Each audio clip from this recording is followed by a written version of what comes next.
বিশ্বনবী বলেন আমি করি নাই।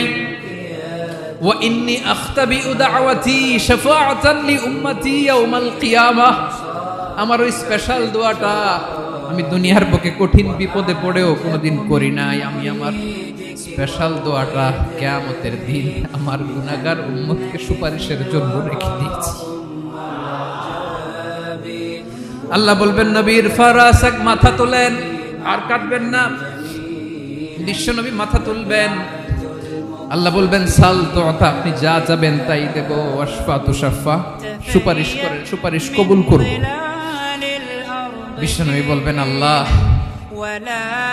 এই স্পেশাল দোয়াটা দুনিয়াতে করি নাই, আজকে আমি তোমার দরবারে দাঁড়িয়ে কিয়ামতের দিন ওই দোয়াটা করছি। আল্লাহ আমার যে উম্মতের হৃদয়ে যাররা পরিমাণ ঈমান আছে, আমার একটা উম্মতকেও তুই জাহান্নামে ঢুকাতে পারবা না।